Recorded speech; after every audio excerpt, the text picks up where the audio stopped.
Hello, I'm Professor Richard Toye and I'm here at the North American Conference of British Studies with my friend and former colleague Professor Jennifer Regan-Lefebvre of Trinity College, Hartford. And Jennifer gave an absolutely fascinating paper yesterday on the improbable Irish winemaker, James Fallon.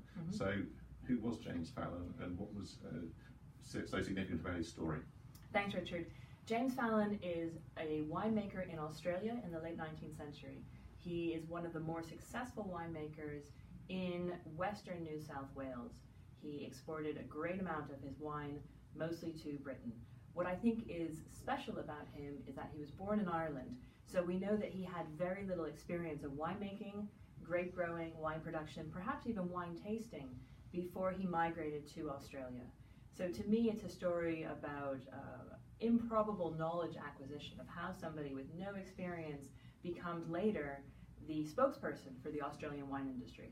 Right, and so he's kind of got this sort of mixed or blurred identity, and I think you were saying in the paper yesterday that he never mentioned really that he was Irish, and that kind of vanished from his story.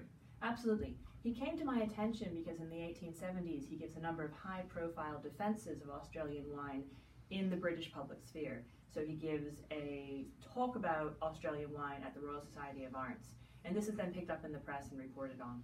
And he argues that buying Australian wine, buying colonial wine, can be a patriotic act on the part of British people. And in describing this, he says, "I am British myself. We Australians are very loyal to the mother country," that's his term. So he completely erases his own Irish background. A lot of the research on the Irish and the Empire, including my own, has focused on nationalism and identity. So it's unexpected that we find this Irish Catholic who has moved to Australia actually celebrating this British identity. Now, is he just using it as a commercial strategy to sell wine? Perhaps. But he certainly does not refer to his Irishness or any kind of dual identity. He's really selling himself and his wine as a British colonial product. And I think that was what was one of the things that was so striking for me in the paper was the fact that this was being marketed as colonial wine, whereas in a later period, maybe just before or after World War I, colonial would have been had negative connotations, and that the Australians themselves wouldn't have wanted to have been seen as colonials. Absolutely.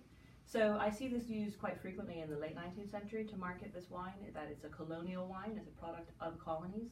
After World War I, after federation of many of the dominions, you do see a shift to talking about imperial wine. And the term colonial wine is still used in the press to talk about this wine, but exclusively in a pejorative sense. So imperial wine is something that British people should be proud of. It's produced within our empire, within our dominions. Colonial wine is a pejorative term to say this is a really poor quality product. Okay, so a final question, a very big one. What does the story of wine production tell us about the story of empire? That is a great question. I think it tells us something about loyalty in dominions. I think it also tells us about the dreams and aspirations people had because of ideas about empire.